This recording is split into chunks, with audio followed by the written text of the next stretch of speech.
Fancy saris కి కంచిపట్టు శారీస్ కి పెట్టింది పేరు పూర్ణిమ ప్రింట్స్, కేబిహెచ్పి అండ్ మాదాపూర్.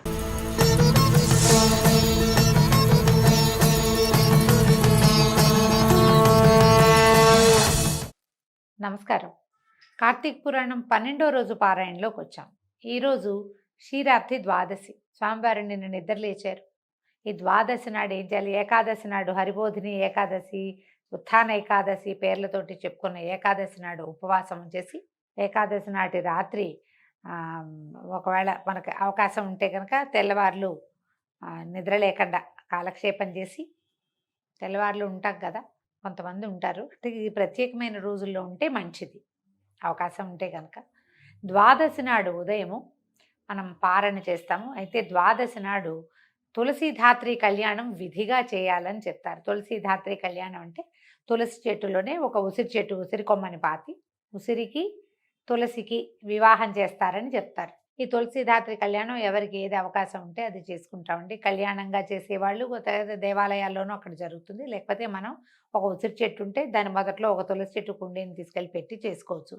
ఎలా అవకాశం ఉంటే అట్లా చేయొచ్చు. అందరు సర్వులు ఈ రోజున దేవాలయ దర్శనం కానీ తులసీధాత్రి కళ్యాణం చేసిన సన్నివేశాన్ని కానీ చూస్తే సమస్త పాపాలు నశించిపోతాయని చెప్తారు.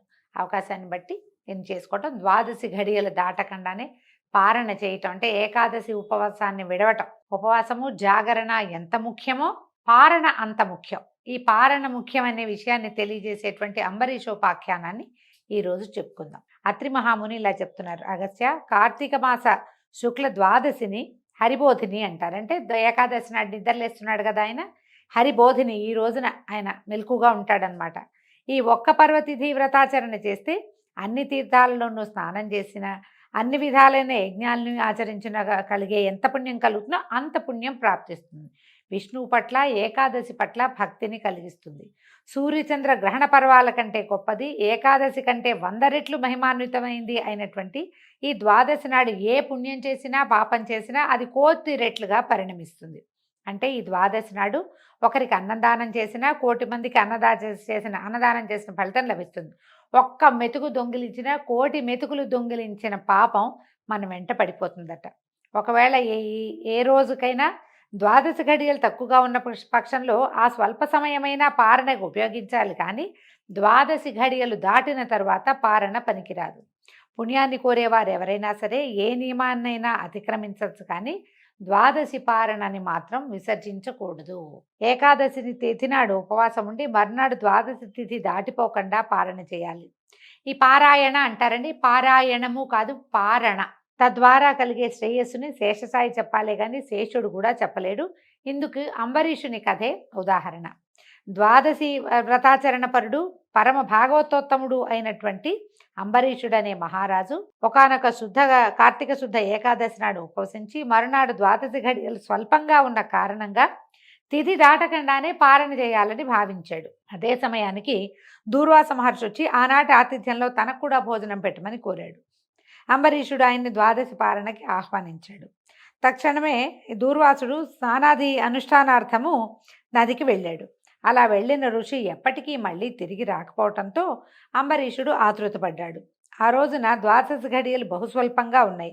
కాలాతిక్రమణం కాకుండా కూడా పారణ చేసి తీరాల్సి ఉంది. అతిథి వచ్చే వరకు ఆగటం గృహస్థ ధర్మం, దాన్ని వదలలేడు. ద్వాదశి దాటకుండా పారణ చేయడం వ్రతధర్మం, దీన్ని వదులుకోలేడు.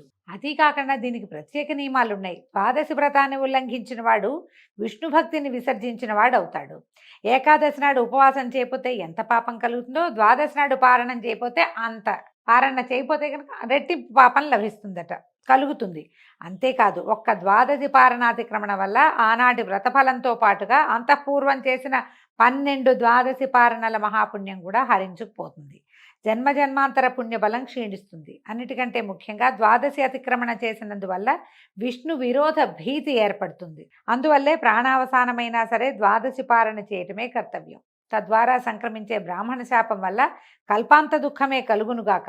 దూర్వాసాగమన అనంతరం కన్నా ద్వాదశి తిరోగమనాత్ పూర్వమే పారణ చేసి హరిభక్తుని నిలుపుకున్నట్లయితే కలగబోయే కష్టాలను ఆ కమలనాభుడే కడతేరుస్తాడు అని మనసులో నిర్ణయం చేసుకుని ధర్మవర్తనుడైన ఆ అంబరీషుడు ద్వాదశి పారణార్థం తనని పరివేష్టించిన వేద విధులకు ధర్మ సందేహాన్ని తెలియజేశాడు.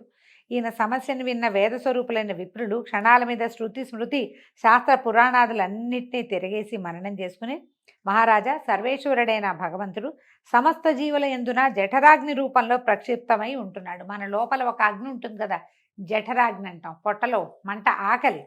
ఆ స్వరూపం భగవంతుడిదనమాట. ప్రాణవాయువు చేత ప్రజ్వలింపజేయబడ్డం వల్లే జీవులకి ఆకలి కలుగుతోంది.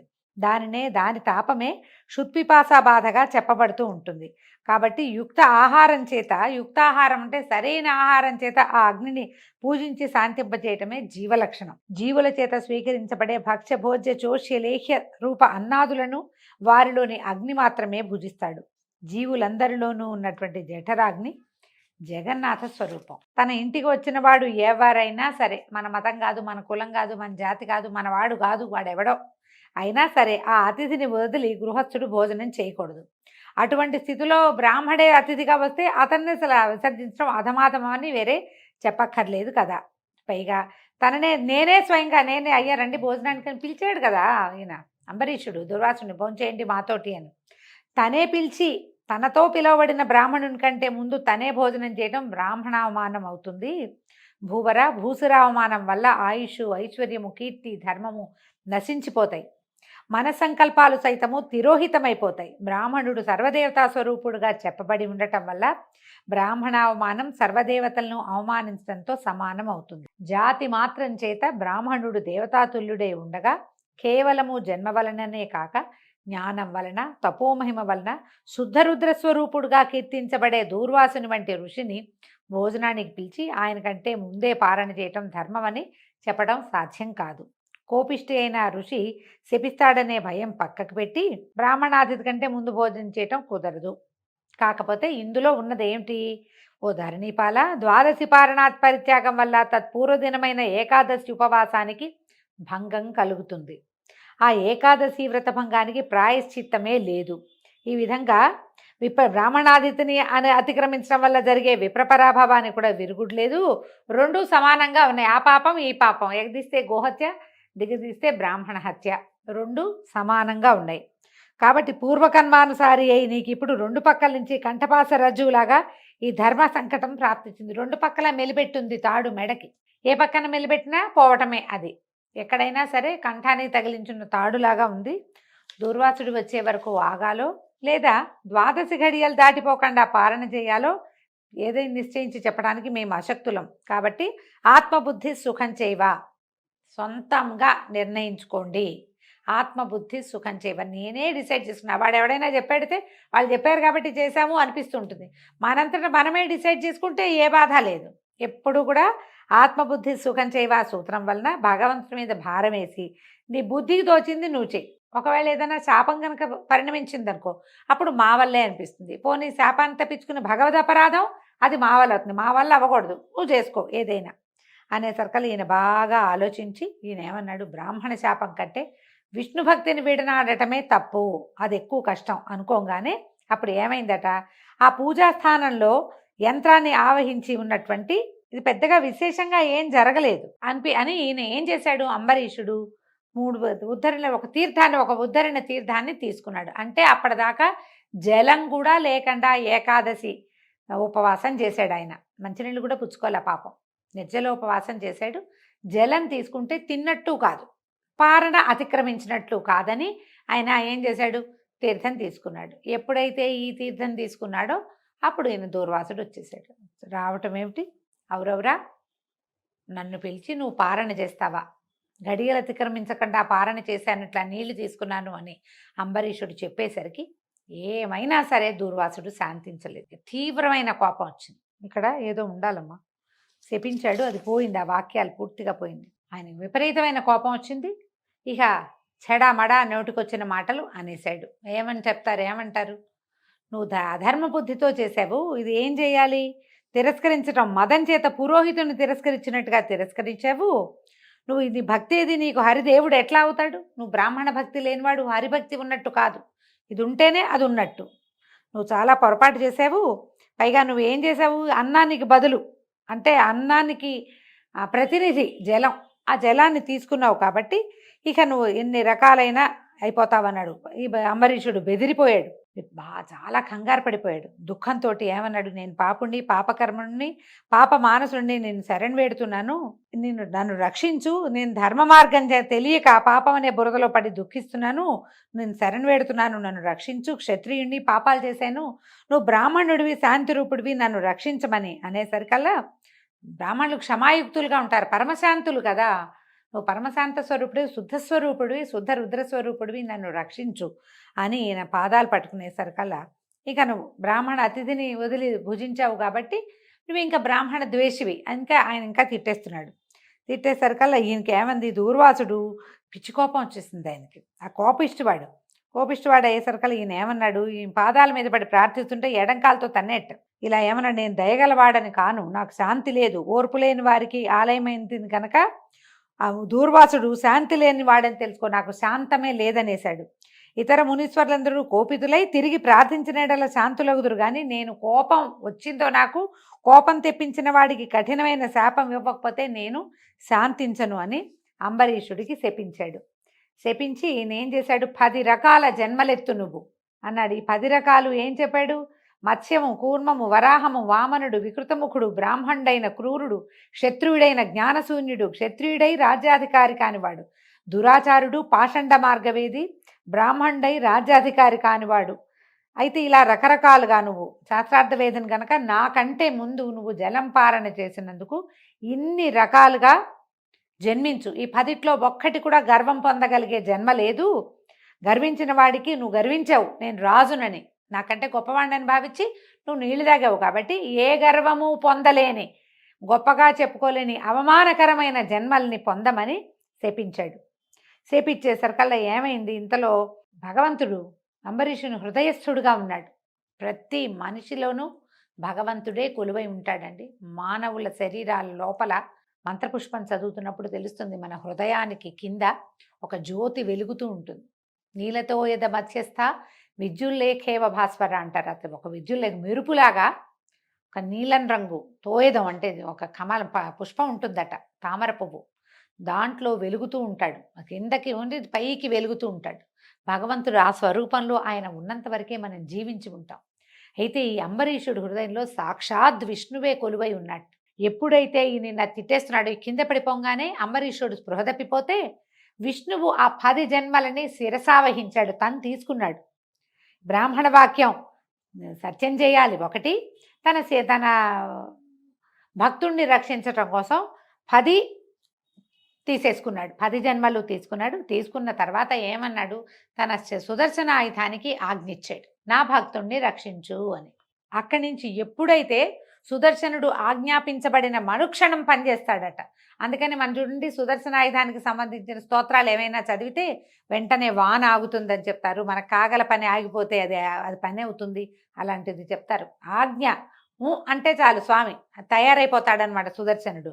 ఎప్పుడైతే ఇలాగా ఆజ్ఞిచ్చాడో వెంటనే అక్కడ పూజాస్థానంలో ఉన్న యంత్రాన్ని ఆవహించి జగదేక శరణ్యము, జగదేక భీకరము అయినటువంటి సుదర్శన చక్రం రివ్వున లేచిందట. ఆయన స్వామి దగ్గర నుంచి రాలా, అక్కడ బోల్డంత పూజా విధానం బోల్డంత జరుగుతోంది కదా. ఒక పీఠం ఉంది, పూజాపీఠంలో యంత్రం ఒకటి ఉంది, సుదర్శన యంత్రం.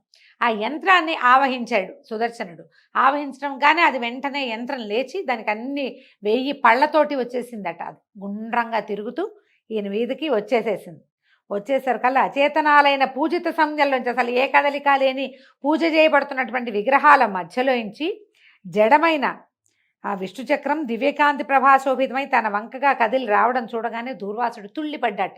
శాపాలు ఇచ్చాడు, పైగా ఏం చేశాడు, ఈ శాపంతో ఆయన ఇన్ని శాపాలు ఇచ్చి జట పెరికి తన జుట్టులోంచి, తన జటలోంచి పిరికి కృత్య అనే ఒక రాక్షసుని సృష్టించాట. ఆ కృత్య అంబరీషుడి వైపుకి వచ్చింది. అంబరీషుడు ఒక రకమైన మూర్ఛ స్థితిలో ఉన్నాడు. ఎప్పుడైతే అంబరీషుడి వైపుకి ఈ కృత్య వచ్చిందో ఈ సుదర్శన ఆయుధం లేచేసింది. ఈ పూజకు పెట్టిన ప్రతిమల్లోంచి రివ్వుమని లేవటం ఏమిటి, 1000 పళ్ళుంటాయట సుదర్శన చక్రానికి. వరలలోంచి మంటలు వస్తూ గుండ్రంగా తిరుగుతూ ముందు ఈ కృత్యని సంహరించి దూర్వాసుడి వైపుగా కదిలింది. అది చూసేసరికి తుళ్ళిపడిపోయాడు. చక్రాన్ని చిక్కకూడదని పరిగెత్తేట ఆయన. భూచక్రం అంతా కూడా క్షణాల మీద పరిభ్రమించాడు. అయినా సుదర్శనం అతగాడిని తరుముతూనే ఉంది. భీతావహుడైన ఆ దూర్వాసుడు వశిష్ఠాది బ్రహ్మర్షులను, ఇంద్రాది దిక్పాలకుల్ని, చివరికి శివబ్రహ్మల్ని కూడా శరణు కోరాడు. కానీ అతని వెనకాలే విహ్వల మహాగ్నిజ్వాలాయుతంగా వస్తున్న విష్ణు చక్రాన్ని చూసి ఎవరికి వాళ్లే తప్పుకున్నారు తప్ప తెగించి ఎవరు అభయాన్ని ఇవ్వలేదట. ఈ విధంగా ప్రాణభీతుడైన దూర్వాసుడు సంభవిత లోకాలన్నీ సంచరించి చివరిగా చక్రపాణి అయిన విష్ణులోకాన్ని చేరాడు. బతిమలాడాడు, కోటి సూర్యులతో సమానమైన కాంతిని వేడిని కలిగిన నీ సుదర్శన చక్రం నన్ను చంపడానికి వస్తోంది. బ్రాహ్మణ పాదముద్రా సుశోభిత మహోరస్కుడువైన నువ్వే నన్ను ఆపద నుంచి కాపాడాలి. బ్రాహ్మణుడు అంటే ఆయన భృగు మహర్షి తన్నాడు విష్ణువుని. ఆయన పాదాలని గుండెల మీద ధరించే ఒక బ్రాహ్మణ పాదాలవి ఇంకో బ్రాహ్మణుడిని నన్ను రక్షించు అని కోరితే ఆయన నవ్వాడట. ప్రపంచానికి నేను దైవాన్నైనా నాకు మాత్రం బ్రాహ్మణులే పూజ్యులు, వాళ్లే దైవాలు. నువ్వు సద్బ్రాహ్మణుడివి, దైవ రుద్రాంశ సంభూతుడివి అయి ఉండి కూడా శీఘ్రకోపివై ఆ అంబరీషుణ్ణి అకారణంగా శపించావు.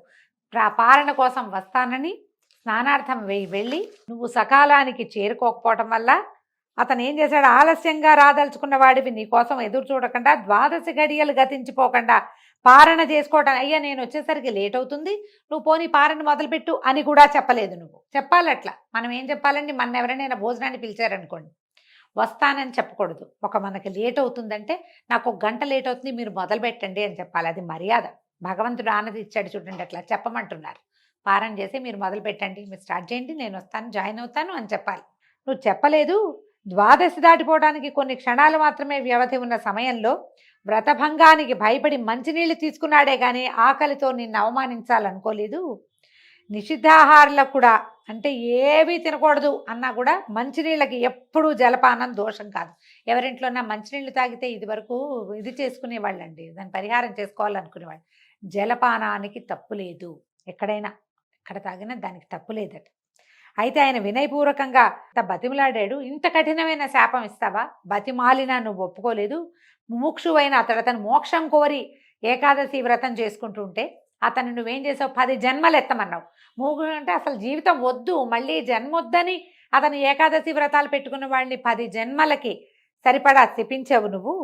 అయితే నేనేం చేశాను, నా భక్తుల్ని రక్షించడం కోసం నీ శాపాన్ని నిమిషంలో తిప్పగలను. కానీ బ్రాహ్మణ వాక్యం వట్టిపోయిందనే లోకాపవాదం నీకు కలక్కండా ఉండటం కోసం అతడి హృదయంలో చేరి ఆ శాపాన్ని సవినయంగా స్వీకరించిన వాడిని, నీ శాపాన్ని అంగీకరిస్తూ గృహామి, అలాగే 10 జన్మలు ఎత్తుతాను అని ఒప్పుకున్న వాడిని నేనే గాని అంబరీషుడు కాదు. అతనికి నువ్వు ఇచ్చిన శాపం పేరు కూడా తెలియదు. ప్రభు అంటున్నాడు, ఓ ఋషి, నీ శాపం ప్రకారంగానే ఈ కల్పాంతాన దుష్టుడైన శంఖాసురుడిని సంహరించేందుకు, శిష్యుడైన మనుముని ఉద్ధరించేందుకు మహామత్స్యంగా అవతరిస్తాను. దేవదానవులు క్షీరసాగరాన్ని మధించే వేళ మందరగిరిని మూపున ధరించడానికి కుదురుగా ఉండేందుకు కూర్మావతారుణ్ణవుతాను. భూమిని ఉద్ధరించేందుకు హిరణ్యాక్షుణ్ణి చంపేందుకు వరాహాన్నవుతాను. హిరణ్యకశపుణ్ణి సంహరించడం కోసం వికృతాననం కలిగిన నరసింహరూపధారిణి అవుతాను. సర్వదేవతా సంరక్షణ కోసం ధర్మబలుడైనా కూడా దానవుడు కనుక బలి అనేవాడిని శిక్షించేందుకు వామనుణ్ణవుతాను. త్రేతాయుగమున జమదగ్నికి కుమారుడిగా పుట్టి సాయుధ బ్రాహ్మణుడనై దుర్మదులైన రాజులను దుళ్ళకొడతాను. రావణ సంహారార్థమై ఆత్మజ్ఞాన శూన్యుడనైన, అంటే నేనే భగవంతుడననే దానిని మర్చిపోయిన మాయామానుష విగ్రహుడైన దశరథరామునిగా అవతరిస్తాను. ద్వాపరయుగంలో జ్ఞానిని బలవంతుణ్ణి అయ్యుండి కూడా రాజ్యాధికారం లేకుండా రాజైన బలరామునకు తమ్మునిగా లీలామానుష విగ్రహుడైన శ్రీకృష్ణునిగా జన్మిస్తాను. కలియుగారంభాన పాపమోహము కొరకు పాషండమత ప్రచారకుడనై బుద్ధుడనే పేరుతోటి పుడతాను. ఆ యుగాంతమున శత్రుఘాతకుడైన బ్రాహ్మణునిగా ప్రభవిస్తాను. కలియుగ అంతములో కల్కి బ్రాహ్మణ వంశంలో పుడతాడని కార్తీక పురాణంలో చెప్పబడిందండి. భగవంతుడే స్వయంగా దూర్వాస మహామునికి చెప్పాడని చెప్తున్నారు. దూర్వాస, నా ఈ దశావతారాలను, ఆయా అవతారాలలోని లీలలను ఎవరు వినినా చదివినా తెలుసుకున్నా వారి పాపాలు పటాపంచలవుతాయి. దేశకాల వయో అవస్థల్ని బట్టి వర్ణాశ్రమాల్ని అనుసరించి ధర్మము అనేక విధాలుగా వేదం చేత ప్రవచింపబడి ఉంటుంది. అటువంటి వివిధ ధర్మాలలోనూ కూడా ఏకాదశి నాడు ఉపవాసము, 12 తిథి గడియలు దాటకుండా పారణము అనేది విశ్వజనీనంగా భాసిస్తున్నాయి. అటువంటి వైదిక ధర్మాచరణమును చేసినందుకు గాను నువ్వు ఆ అంబరీషుణ్ణి శపించింది చాలక మరో ఘోర శాపాన్ని ఇవ్వబోయావు. బ్రాహ్మణుడవైన నీ వాక్యాన్ని సత్యం చేయటము, భక్తుడైన ఆ రాజును కాపాడుకోవటము రెండు నా బాధ్యతలే కనుక మళ్ళీ శపించబోయే నిన్ను నివారించడానికే నా చక్రాన్ని నియమించానని భగవంతుడైన మహావిష్ణువు దూర్వాస మహామునికి తెలియజేశాడు. దీంతో 12వ రోజు పారాయణ పూర్తయిందండి. మళ్ళీ రేపు ఉదయం 13వ రోజు పారాయణలో కలుసుకుందాం. నమస్కారం.